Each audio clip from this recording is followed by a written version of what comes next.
प्रधानमंत्री जी के हनुमान आप खुद को कहते हैं। ये हनुमान जो है बिहार की नैया पार लगाएंगे, बिहार में एक बड़ी भूमिका निभाएंगे, जीत दर्ज करवाएंगे। मेरी क्षमता में जितना होगा उससे ज्यादा मैं कार्य करूंगा। ये विश्वास मैं आपके माध्यम से मेरे प्रधानमंत्री जी को दिलाता हूं, पर मैं मानता हूं कि शायद उनको यह विश्वास ऑलरेडी मुझ पर है। एक सांसद वाली पार्टी को उन्होंने 5 सीटें दी लड़ने के लिए। जब कोई मुझसे सवाल पूछता है ना कि क्या आप नाराज हैं, मैं कई बार मैं सोचता हूं कि ये सवाल ही कैसे आ सकता है। प्रधानमंत्री जी के हनुमान आप खुद को कहते हैं। ये हनुमान जो है बिहार की नैया पार लगाएंगे, बिहार में एक बड़ी भूमिका निभाएंगे, जीत दर्ज करवाएंगे एनडीए के लिए।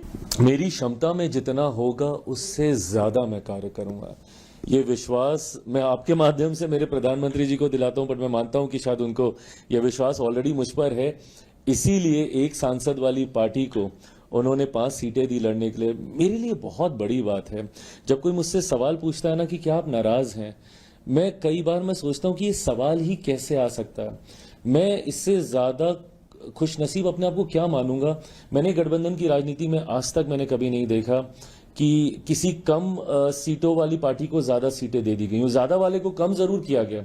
कोई अगर 9 सीट पे है तो उसको 7 कर दिया गया, 7 वाले को 5 कर दिया गया, 5 वाले को 3, 3 वाले को 2 और 1 वाले को तो मर्जर का ही प्रस्ताव इवेंचुअली दे दिया जाता है गठबंधन के द्वारा। यहां 2024 में सिंगल सांसद वाली पार्टी को 5 सीटें गठबंधन ने उठाकर दे दी चुनाव लड़ने के लिए और जीतने के लिए। 2025 में एक विधायक मेरा जीता था, पर वो भी मेरे साथ नहीं रहे 2020 में। तो आप यही मान के चलिए कि 0 विधायक वाली मेरी पार्टी। अब 0 विधायक वाली पार्टी को 29 सीटें दे दी जाती हैं गठबंधन में लड़ने के लिए। अब अगर उसके बाद भी मैं नाराजगी रखूं तो मुझसे बड़ा नाशुक्रा ही कोई और नहीं होगा। प्रशांत किशोर को कैसे देखते हैं? प्रशांत किशोर ने जिस तरीके से आप लोगों पर बहुत सारे आरोप लगा रहे, कभी सम्राट चौधरी के डिग्रियों को लेकर, आप पर भी आरोप लगाए कि आपने पैसे लेकर टिकट मेरे ऊपर, मेरी पार्टी आपकी पार्टी के ऊपर जरूर, हाँ, कि आप लोगों ने पैसे लिए और उसके बाद शांभवी को टिकट दिया, इस तरीके के आरोप भी लगे। हालांकि उस पर अभी ये मामला चल भी रहा है। आप इसको कैसे क्लैरिफाई करेंगे? देखिए, मुझे लगता है ये 2 लोगों के बीच की लड़ाई है, जिसमें बिना मतलब घुन की तरह मैं मेरी पार्टी इसमें पिसी। उनकी और अशोक जी के बीच का ये विषय था।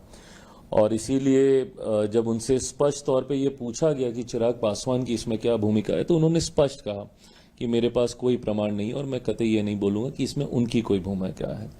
हैविंग सेड दैट, मैं ये मानता हूं कि आज की तारीख में ये एक बहुत जनरल आरोप अब हो गया है कि अगर किसी को टिकट नहीं मिला तो इसने टिकट बेच दिया, उसने टिकट बेच दिया, इसने टिकट खरीद लिया, उसने टिकट खरीद लिया। जो लोग ये आरोप लगाते हैं, मैं कतई उनसे नाराज भी नहीं हूं, क्योंकि मैं उनकी भावनाओं को मैं समझता हूं। I feel them, I literally feel them.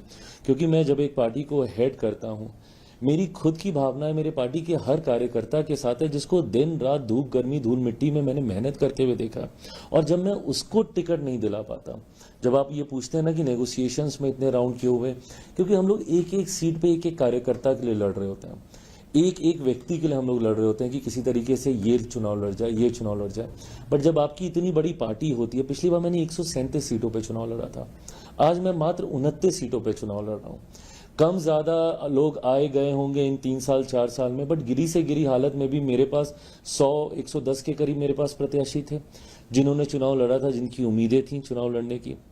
But आज जब मैं उनमें से मात्र 29, या उसमें भी जब आप सहयोगी दलों के साथ एडजस्टमेंट करते हैं तो वो 29 की भी संख्या पूरी नहीं कर पाते, तो जब आप सबको नहीं चुनाव लड़ा पाते, दुख मुझे भी बहुत ज्यादा होता है। और मैं तो भाई धन्यवाद करूंगा, क्योंकि मैं इनकी जगह होता तो शायद मैं और बहुत आक्रोशित हो जाता कि 5 साल मैंने मेहनत की और आपने इसका ये सिला दिया। तो ऐसे में मैं उनके आक्रोश को भी मैं पूरी तरीके से मैं सम्मान देता हूं। गुस्से में इंसान बहुत सारी बातें बोल जाता है। मैं मानता हूं कि शायद वो खुद भी बाद में इन बातों को मानते नहीं है। साल 2 साल बीतते हैं, फिर सब वापस आते हैं, सबके साथ हम लोग वैसे ही बैठते हैं, फिर एक नए रन की हम लोग तैयारी करते हैं। तो इन आरोपों के तब तक कोई मायने नहीं है जब तक प्रमाण नहीं हो। बट हाँ, अगर प्रमाण कभी सामने आए तो चिराग पासवान सबसे पहला व्यक्ति होगा। भाई, मेरी रगों में एक ऐसे नेता का खून है जिनके ऊपर कोई 1 रुपया तो क्या 1 पैसे तक का आरोप नहीं लगा पाया।